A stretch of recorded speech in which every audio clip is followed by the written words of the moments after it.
نبی پاک صلی اللہ علیہ وسلم کا ارادہ نہیں تھا جنگ کا، حضور جنگ کے لیے نہیں نکلے تھے۔ قریش اس طرح کرتے تھے کہ مسلمانوں کے قافلے لوٹ لیتے تھے، لوٹ مار کرتے کرتے مدینے کی سرحد تک وہ آ جایا کرتے تھے۔ ایک قافلہ ابو سفیان لے کے جا رہے تھے تجارت کے لیے، تو اس میں سارے کافروں کا مال شامل تھا۔ ایک قافلہ جایا کرتا تھا، سارے اپنا اپنا مال شامل کر دیتے تھے۔ تو جو کہ یہ مسلمانوں کو ستاتے تھے، تو آج حضور علیہ السلام نے ارادہ کرم کیا کہ ان کے قافلے کو ہم نے بھی روکنا ہے، تاکہ ان کو اس بات کا احساس ہو کہ اس طرح نہیں کرنا چاہیے۔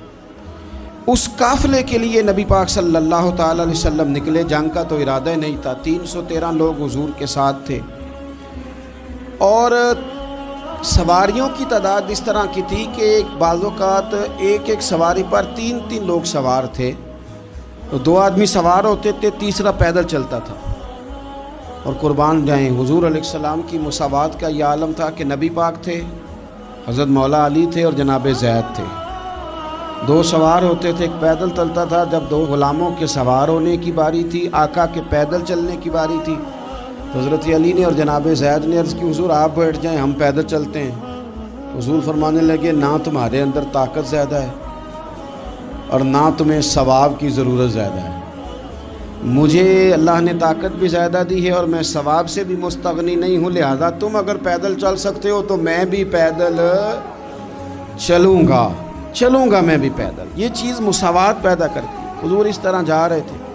ابو سفیان بڑے تیز آدمی تھے، جب پتہ چلا نا کہ مسلمان حملے کے ارادے سے آ رہے ہیں، تو ایک بندہ جلدی سے دوڑایا، مکے جا کے بتاؤ تم سب کا مال میرے پاس ہے، تو مسلمانوں نے حملہ کر دیا ہے۔ خود اس طرح کیا کہ جس رستے سے وہ جا رہے تھے وہ رستہ بدل کے رستہ کوئی اور اختیار کر لیا۔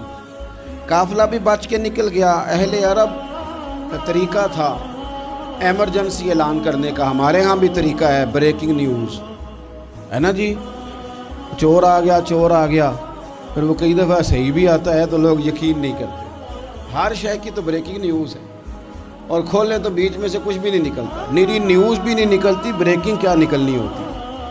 اس لیے میں کہتا ہوں کہ میڈیا کی ہر بات کو تسلیم نہ کر لیا کریں، سوشل میڈیا پہ چلنے والی ہر خبر کو نہ مان لیا کریں۔ یہاں تو اتنا عجیب حال ہے، ہمارے ایک بزرگ عالم دین ہے، بیچارے پچھلے دنوں وضاحت دے رہے تھے، خود بیٹھ کے کہہ رہے تھے میں زندہ ہوں بھائی، کسی نے میڈیا پہ خبر دے دی کہ میں فوت ہو گیا ہوں۔ وہ کہہ رہے تھے مہربانی کرو مجھے سونے دو، سارا دن ٹیلی فون آتے ہیں اور لوگ مجھے ہی فون کر کے میری ہی تعزیت کا پوچھنے لگ جاتے ہیں۔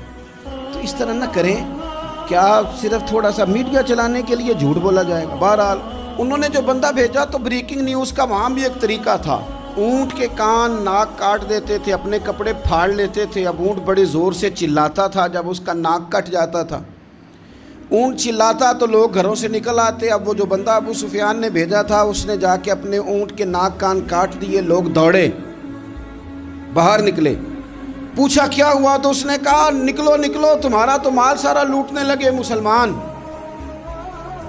وہ ابو سفیان بچ کے نکل گئے تھے، انہوں نے پیغام بھی دیا کہ میں بچ کے آ گیا ہوں، اب آنے کی ضرورت نہیں۔ لیکن انسان کو جو چیز سب سے زیادہ پستی میں لے جاتی ہے وہ اس کا تکبر ہوتا ہے۔ تو مینوں جانتا ہی نہیں، تجھے میرا پتہ ہی نہیں، کہ لے ڈوبتی ہے چیز لوگوں۔ انہیں بھی لے ڈوبی، انہوں نے کہا جی اب نہیں واپس جانا، اب چلو۔ 1000 کا لشکر، گانے بجانے والی عورتیں ساتھ، شراب کے مٹکے ساتھ، 10 اونٹ روز ذبح ہو رہے ہیں، سردار دعوتیں پکا رہے ہیں، گوشت بھونا جا رہا ہے۔ بدر میں پہنچ گئے، مسلمان بھی 313 پہنچ گئے۔ یہ ساری رات شرابیں پیتے، وہ ساری رات سجدے کرتے، یہ ناچ گانے سرور کی محفلیں سجتی اور وہ رسول پاک کی تقریر سنتے، حضور کے خطبات سے فیض یاب ہوتے۔ عمیر بن وہب کو بھیجا ابو جہل نے، کہا پتہ کر کے آؤ بندے کتنے۔ اس نے جا کے کہا کہ 312 313 310 اتنے۔ کہنے لگا جنگ کیا کرنی ہے، ان کو سویرے اونٹوں کی پشتوں پہ باندھ کے لے جائیں گے، مکے جا کے دیکھیں گے کیا کرنا ہے۔ یہ تکبر ہے نا۔ تو عمیر بن وہب کہنے لگا ہیں 312 ہیں 313، میرے اندازے میں 310، لیکن ایک کا بھی واپس جانے کا ارادہ کوئی نہیں۔ میں نے جس کو بھی دیکھا ہے شہادت کی دعا مانگتے دیکھا ہے، ارادہ بڑا پکا لے کے آئے، شہادت ہے مطلوب و مقصود مومن، نہ مال غنیمت نہ کشور کشائی۔ نبی پاک صلی اللہ علیہ وسلم نے جب دیکھا نا کہ وہ تو جنگ کے لیے آن پہنچے ہیں اور ارادہ تو قافلے کا تھا، تو حضور نے صحابہ سے مشورہ کیا. نبی پاک علیہ الصلوۃ والسلام نے ہمیں بتایا ہے کہ چیزیں مسلط نہ کرو. ہم نہ اپنا مسلط کرتے ہیں، یعنی تراویح پڑھنے والا بندہ دوسروں کو بڑا گھورتا ہے کہ تو کیوں نہیں پڑھتا، بھئی تو پڑھ رہا ہے نا تو اللہ سے دعا کر یہ بھی پڑھے، لیکن اپنا مسلط نہ کر، دعوت دے، تبلیغ کر. نفل پڑھنے والا سب کو گناہگار ہی سمجھنے لگ جاتا ہے. عصر کی پہلی 4 سنتے تو کیوں نہیں پڑھتا، تو کیوں. بھئی آپ مسلط کریں گے، آپ رائے دیں اور رائے دے کے سائڈ پہ ہو جائیں. مسلط کرنے کی تو اجازت نہیں. حضور کا تو حکم چل سکتا ہے نا، چلتا ہے نا. لیکن حضور نے بھی صحابہ سے پوچھا، بھئی وہ تو لڑنے آ گئے ہیں، اب کیا کرنا ہے؟ تو حضرت صدیق اکبر کہنے لگے، حضور کرنا وہ ہے جو آپ نے فرمانا ہے. حضرت عمر کہنے لگے، حضور تلواروں کو تو زنگ لگ گیا ہے. اور جناب علی شیر خدا مرتضیٰ مشکل کشا غل عطا، مولا کائنات فرمانے لگے، حضور علی اور تلوار یہ تو رشتہ ہی بڑا پرانا ہے، تیاری کریں. حضور کا خیال تھا کہ انصار بھی تو بولے نا، یہ تو سب مہاجرین بول رہے ہیں. انصار کو جب سمجھ آئی نا کہ اشارہ ہماری طرف ہے تو حضرت سعد بن عبادہ اٹھے، کہنے لگے، حضور آپ کا اشارہ ہماری جانب ہے؟ فرمایا ہاں. کہا یا رسول اللہ صلی اللہ علیہ وسلم خشکی پہ بھی لڑیں گے اور دریا میں بھی لڑیں گے. حضور انسانوں سے بھی لڑیں گے اور آپ حکم دیں گے تو جنوں سے بھی لڑیں گے. وہ بیٹھے تو حضرت مقداد اٹھے اور کمال کر دی، کہنے لگے یا رسول اللہ آپ ہم سے ارادہ پوچھ رہے ہیں؟ ہم کوئی حضرت موسیٰ کی قوم ہے جو اپنے نبی سے کہہ دیں گے آپ لڑیں اور آپ کا خدا لڑے؟ سونیا ہم آپ کے ساتھ لڑیں گے اور آپ کے قدموں پہ جانیں بھی قربان کریں گے. نبی کا حکم ہو تو کود جائیں ہم سمندر میں اور جہاں کو محو کر دیں نعرہ اللہ اکبر میں. نہتے 313 بشر شوق شہادت میں نکل آئے تھے میدان میں محمد کی قیادت میں. نہ تیگ و تیر پہ تکیا، نہ خنجر پہ، نہ بھالے پر، بھروسہ ہے تو ایک سادی سی کالی کملی والے پر. نبی پاک صلی اللہ تعالیٰ علیہ وسلم نے جذبات سنے تو فرمایا چلو نہ چلیں، پر چھوٹے چھوٹے بچے واپس کر دو. ایک چھوٹے بچے تھے عمیر بن ابی وقاص، حضرت سعد بن ابی وقاص کے پائی، زمین پہ لیٹ کے رونے لگے، سونیا میں نے بھی جانا ہے. کمپیوٹر کے لیے نہیں رو رہے، موبائل کے لیے نہیں رو رہے، نئی سائیکل کے لیے نہیں، شہادت کے لیے. حضور میں لڑوں گا، اب مجھے لے کے تو چلیں. یا رسول اللہ میں طاقتور نکلوں گا، لے کے تو چلیں. ان کے آنسو دیکھ کے حضور نے فرمایا لے چلو نا ساتھ. فطرت مسکرا رہی تھی. حضرت سعد بن عبادہ ایک دوسرے سے کہہ رہے تھے ہم سے لڑنے آیا ہے ابو جہل، جس قوم کے بچوں کی شجاعت کا یہ عالم ہے اس قوم میں علی کا کیا حال ہوگا اور امیر حمزہ کا کیا عالم ہوگا. یہ ہمارے ساتھ مقابلہ کریں گے یہ لوگ. اور چھوٹے اتنے تھے حضرت عمیر کے تلوار اپنے ہاتھوں سے اپنے گلے میں نہیں لٹکا سکتے تھے، وہ بڑے بھائی نے لٹکائی. میدان میں نکلے، حضور علیہ الصلوۃ والسلام نے تقریر کی، فرمایا تمہیں پتہ ہے تم کس جنت کی جانب جا رہے ہو؟ وہ جنت ہے جس کی چوڑائی زمین آسمان کے برابر ہے. حضرت عمیر بن حمام انصاری ایک صحابی تھے. جب کریم نے فرمایا نا جنت کی چوڑائی، کسی چیز کی لمبائی زیادہ ہوتی ہے چوڑائی کم ہوتی ہے، جب فرمایا نا کہ چوڑائی زمین آسمان کے برابر ہے تو حضرت عمیر بولے، کہنے لگے واہ واہ واہ واہ واہ. کھجوریں کھا رہے تھے، حضور نے فرمایا تو بڑی واہ واہ کر رہا ہے، کہ سونیا اتنی جنت پیاری ہے تو ہم دور کیوں ہیں، یہ دینا ذرا تلوار. جلدی سے میدان میں نکلے، اللہ نے انہیں شہادت عطا فرمائی. رات ساری وہ مست رہے شراب کے نشے میں اور حضور ساری رات مصلی پہ رہے، ساری رات دعائیں مانگی. پتہ کیا کہا؟ اے اللہ یہ میری کل کمائی تھی 313 جو میں لے کے آ گیا ہوں، اگر یہ ہلاک ہو گئے تو قیامت تک کون تیری عبادت کرے گا، ان کی مدد فرما. اور ایک رات پہلے صفیں بھی سیدھی کرائیں، بلکہ صفیں سیدھی کراتے حضرت سواد کے پیٹ پہ چھڑی لگ گئی تو انہوں نے کہا حضور بدلا دیں. حضور نے کپڑا ہٹایا تو انہوں نے وجود چومنا شروع کر دیا. حضور نے ہمیں سبق دیا کہ صفیں بھی سیدھی کرانی ہے اور دعائیں بھی کرانی ہیں. صف بھی سیدھی ہو، مصلی بھی آباد، دونوں کام کرنے، اور پھر توکل ہو، پھر تمہارا دل جمے کہ انشاءاللہ فتح اللہ مسلمانوں کو دے گا. رونے نہ رویا کرو, معیشت کے, معاشرت کے, غریبی کے, تنگ دستی کے, فقیری کے رونے نہ رو. اللہ کی مدد کو آواز دو.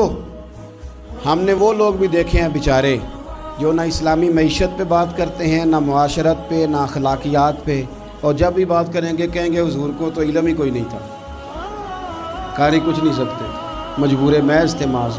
یہ تقریریں کریں گے. یہ مسلم شریف کی حدیث ہے, کوئی اختلاف والی بات نہیں, پر بعض اوقات نا دل کو تکلیف ہوتی ہے کہ یار اس طرح کی باتیں کیوں کرتے ہو. یہ مسلم ہے.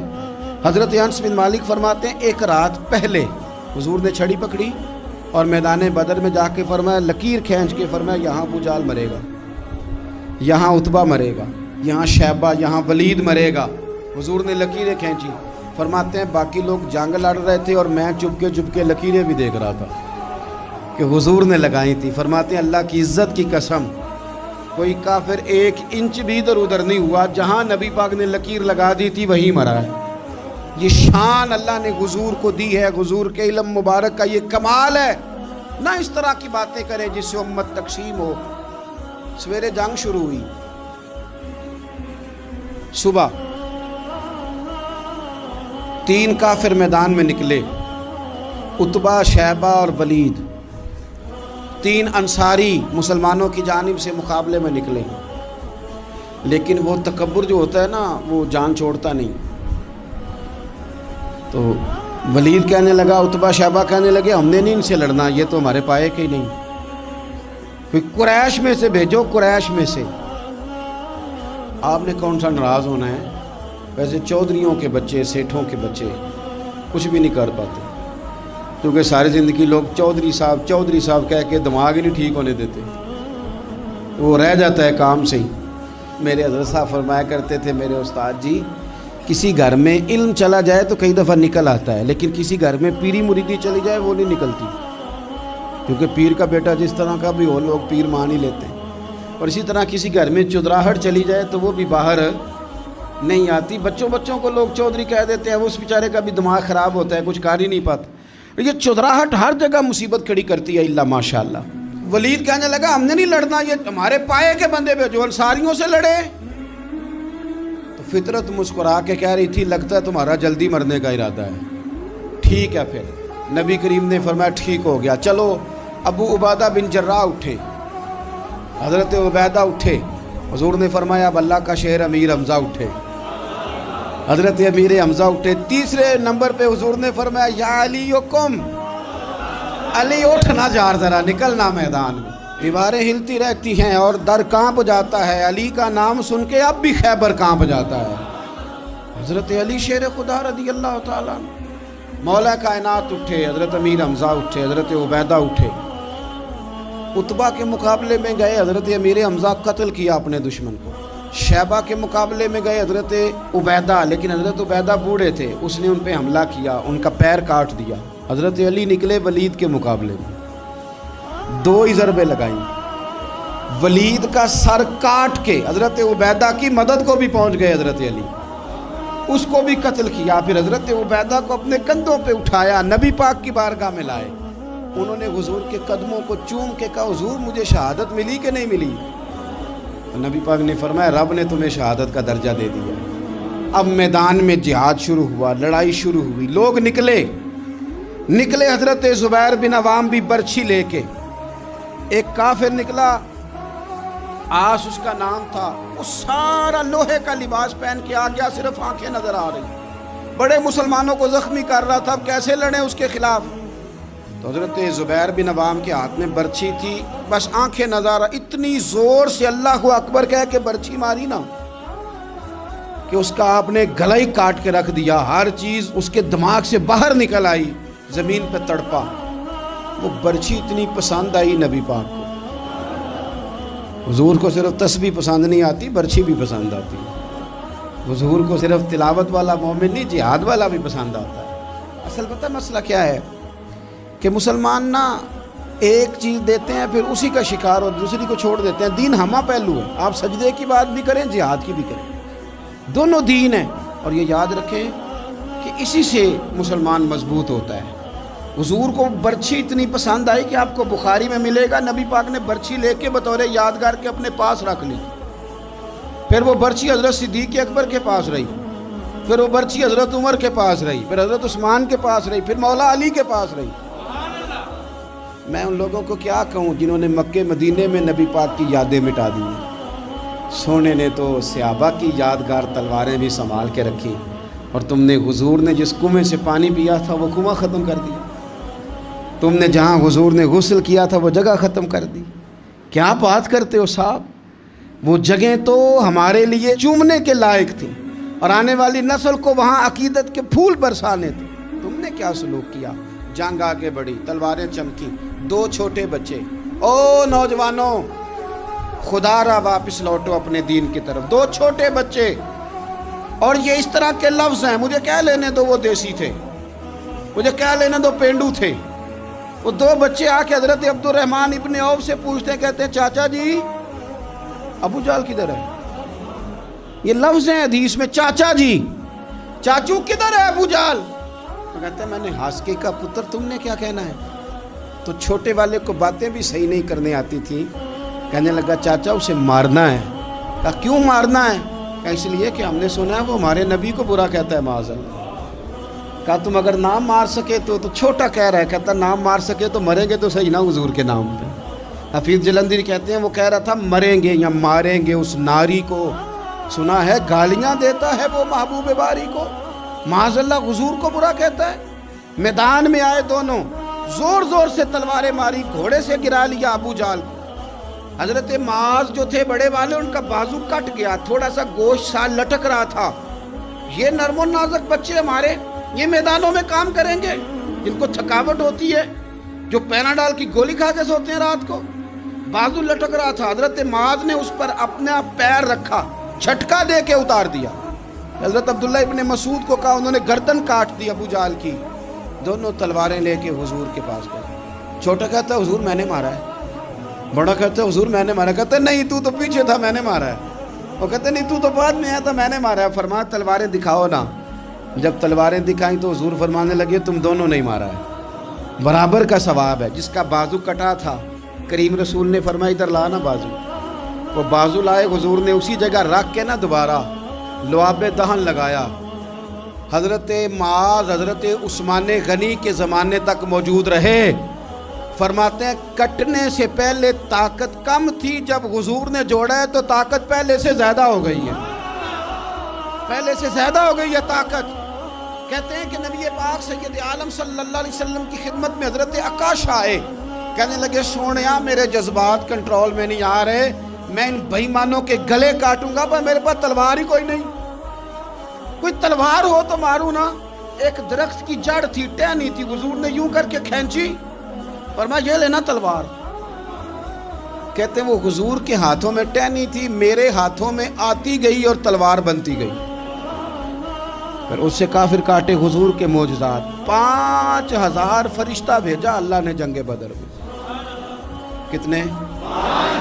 یہ میں نے بات اس لیے بیان کی ہے کہ اقبال نے ایک مشورہ دیا، کہتے ہیں تو فضائے بدر تو پیدا کر، فرشتے تیری نصرت کو اتر سکتے ہیں گردوں سے، کتار اندر کتار اب بھی۔ اقبال کیوں ایسا کہہ رہا ہے؟ تو اقبال کہتے ہیں اس لیے کہ آج بھی ہو اگر ابراہیم کا ایمان پیدا تو آگ کر سکتی ہے انداز گلستان پیدا۔ 5000 فرشتہ آیا۔ مجھے تو لگتا ہے فرشتوں نے بھی دعا کی تھی کہ یا اللہ ہم تیرے نبی کی قیادت میں لڑنا چاہتے ہیں۔ فرشتے آئے، سپر پاور تھی روما، بڑی طاقتور سمجھتی تھی، ایران، روم، یہ کیسر و کسرا، بڑی طاقتیں تھیں۔ عرب کے لوگ تو بوریا نشین تھے، صحراؤں میں نکل کے انہوں نے الٹ پلٹ کے نہیں رکھ دی سارا کچھ۔ علامہ اقبال سے کسی نے پوچھا تھا کہ مسلمان دوبارہ سے کبھی میدانوں میں آئیں گے؟ تو اقبال کہنے لگے ہاں ہاں ضرور آئیں گے، آئیں گے، یہ نکلیں گے۔ کیا کس طرح؟ کہنے لگے میں نے فرشتوں سے سنا ہے، نکل کے صحرا سے جس نے روما کی سلطنت کو الٹ دیا تھا، نکل کے صحرا سے۔ قدسی کہتے ہیں فرشتوں کو، اقبال کہتے ہیں رات وہ باتیں کر رہے تھے، میں نے سنا ہے کہ نکل کے صحرا سے جس نے روما کی سلطنت کو الٹ دیا تھا، سنا ہے میں نے یہ قدسیوں سے کہ وہ شیر پھر ہوشیار ہوگا، وہ جاگے گا، وہ بیدار ہوگا۔ یہ قدسیوں سے سنا ہے میں نے، وہ آئے گا میدانوں میں۔ گھمسان کا رن پڑا، ابو جال قتل ہوا، امیہ قتل ہوا، کچھ دیر کے بعد مارا گیا، ابو البختری اور عتبہ اور شیبہ اور ولید بڑے بڑے سردار قتل ہوئے، 70 کافر مارے گئے، 70 مسلمانوں نے قیدی بنا، باقی بھاگ گئے اور سامان چھوڑ کے بھاگ گئے اور گھوڑے چھوڑ کے بھاگ گئے، اور جس کو ادھر بھاگنے کا موقع ملا ادھر بھاگا، کہہ رہے تھے ان کو باندھ کے لے جائیں گے، اور جس کو ادھر بھاگنے کا موقع ملا وہ ادھر بھاگا۔ پیچھے سے حضرت سعد بن عبادہ بول رہے ہیں، کہنے لگے ہم نے تو سنا تھا مردوں سے مقابلہ ہے، تم تو بیویوں سے بھی کمزور نکلے ہو، کیا بھاگتے ہو؟ 14 مسلمان شہید ہوئے صرف۔ 3 دن حضور نے قیام کیا بدر میں، قربان جائیں۔ جنگ کا آغاز بھی میرے نبی کے سجدے سے ہوا، اور جنگ ختم ہوئی تو پھر کریم سجدے میں چلے گئے۔ اللہ تیری مدد آئی تو کام بنا، تیری مدد نہ ہوتی تو کچھ نہ کر پاتا۔